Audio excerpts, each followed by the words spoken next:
Kapilo, we are here today at Promenade Dasmariñas with Group 1 STS.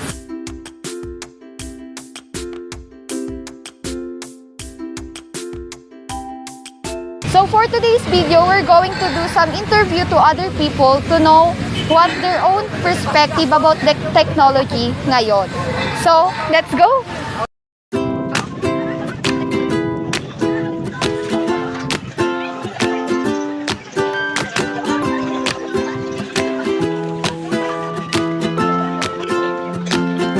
A few moments later.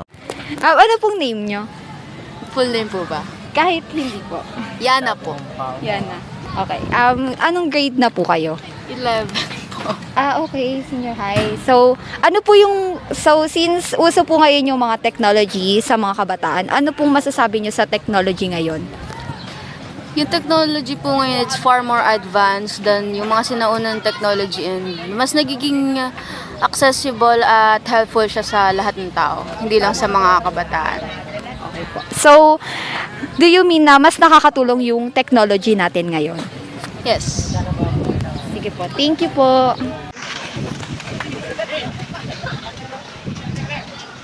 Pwede po kayo ma-interview po. Pwede po. May ginagawa po ba kayo? Busy po ba? For Interview lang. educational purposes lang po. About po sa technology. For your own perspective po, ano po yung masasabi niyo sa technology natin ngayon? Maraming advantage at disadvantage yung paggamit ng isang technology, lalo na ngayon sa panahon ngayon na sa social media. Marami kang makikita, mapapanood or article na lalo na ngayon sa madaming bata na ngayon yung gumagamit ng isang technology. What about naman po dun sa noon na technology? Mas nakakatulong po ba yung ngayon kaysa sa noon? For me, opinion ko lang, kasi sarang sa panahon ngayon, yung pag-aaral natin, kaakibat na dito yung technology eh. Kasi dito tayong mas maraming information na makukuha para sa mga, about reporting, about sa mga research. So, ganun. Sige po, thank you po. Ano po ulit yung name nyo? Stephanie po. Sige po. Ano pong course nyo pa? BSHM. Sige po, Hospitality. thank you po. Sige po. Salamat. Okay, good afternoon po, te. Pwede po Pwede kayo po kayo may interview? For educational purposes lang po. About technology po. If ikaw po yung tatanungin, ano po yung favorite piece ng technology na gusto mo and why?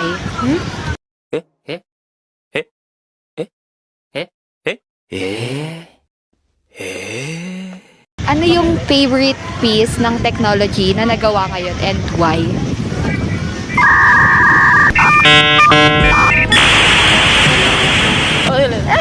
Favorite Kung ikaw po yung papapiliin, ano po yung favorite piece ng technology na nagawa ngayon and Piece? why? Yes po.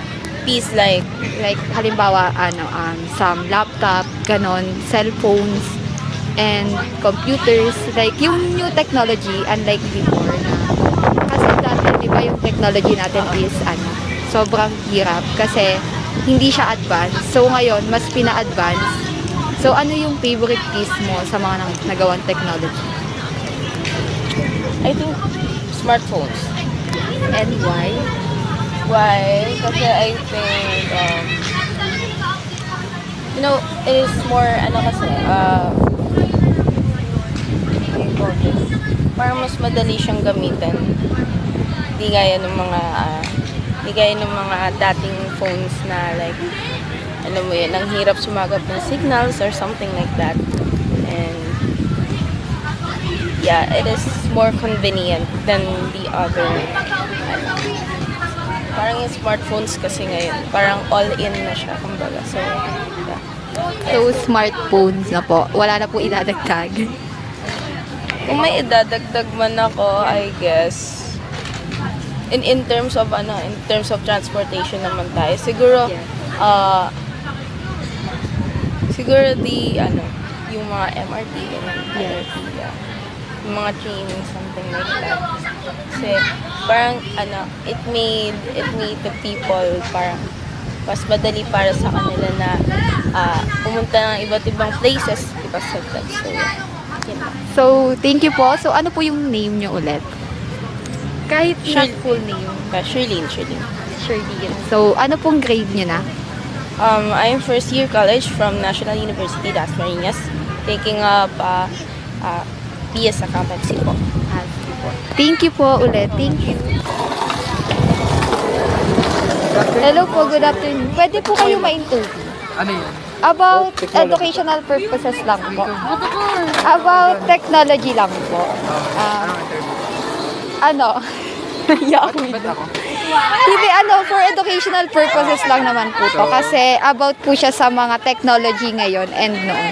So, if ikaw po yung papapiliin, ano po yung mas prepare nyo? Yung technology noon or technology ngayon?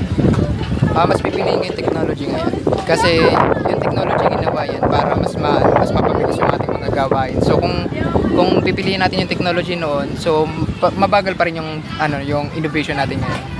So kung yung pipiliin ko is yung ngayon na technology. Sige po. Thank you po. Ano po ulit yung name nyo? Mark. And ano pong course nyo? And Business ad. anong pong year nyo? Third year. Sige. Thank you po. Thank you so much po.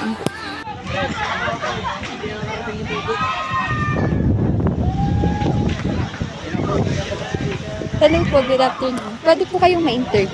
Okay lang po. About educational purposes lang po to and about technology po. Ano po muna yung pangalan? Nadim po. Ano po yung course? BS Nursing po. Anong year na? First year po. So, as a nursing student po, paano po nakakatulong sa inyo yung advancement ng technology ngayon? Pwede po Tagalog. Yes, okay lang po.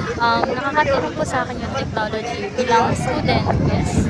Bilang nursing student kasi po, nakakatulong siya sa akin academically. Like, if may terms ako na hindi ko alam, tutulungan niya ako maintindihan yon para mas maintindihan namin yung mga subject. Like, kung may kailangan kaming aralin na system, like sa ANAFIL, gano'n, nakakatulong siya kasi naiintindihan ko lalo yung takbo ng katawan ng mga tao.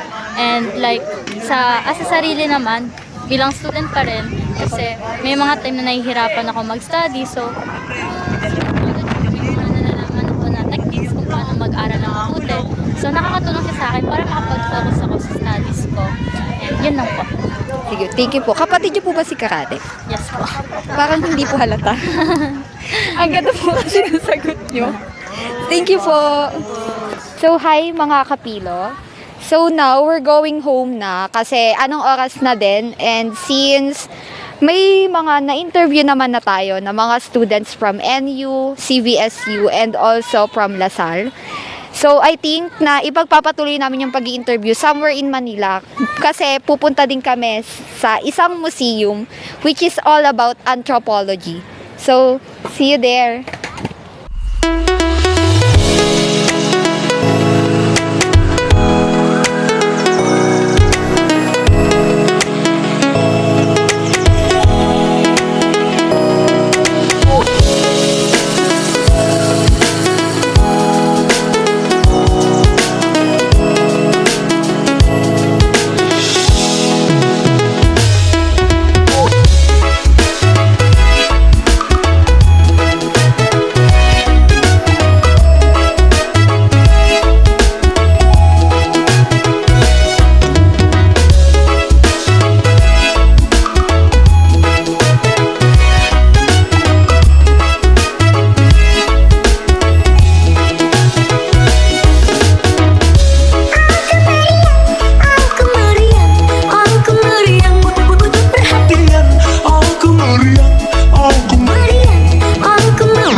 Hey guys, as I said in the last video, we will go somewhere in Manila.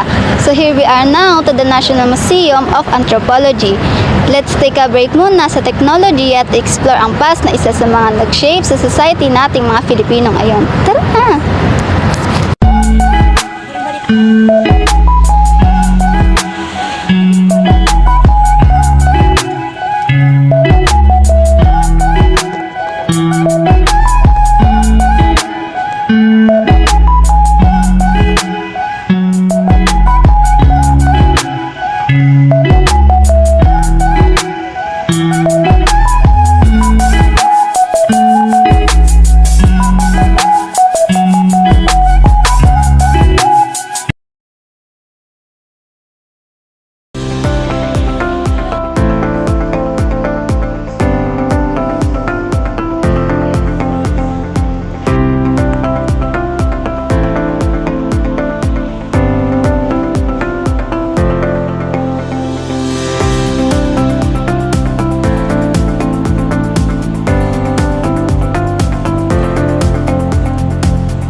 anong nalaman nyo sa loob?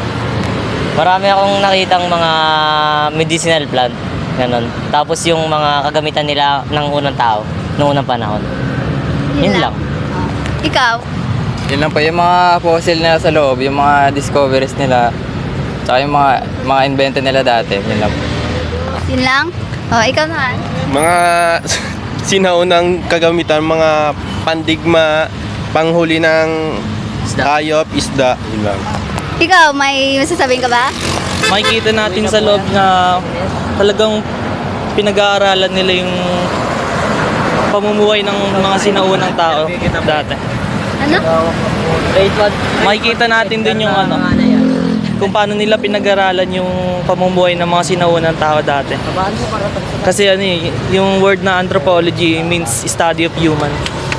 Okay. Sir, wait lang sir ha. I just explaining first. Now, this is my side. Listen, look, and listen, and learn.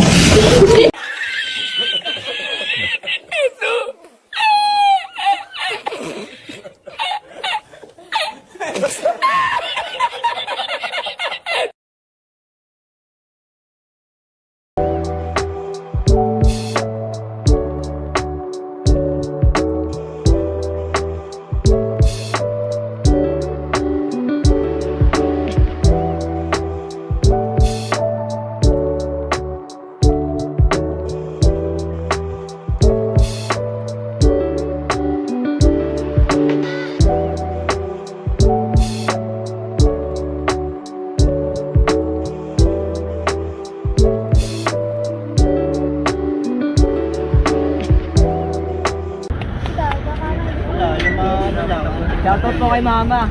I miss you, Ma. Ma, miss you. So now, for today's video, we're going to do some interviews to other people to know their some reactions or own perspective about the technology ngayon and before. So hi guys, so now we're going to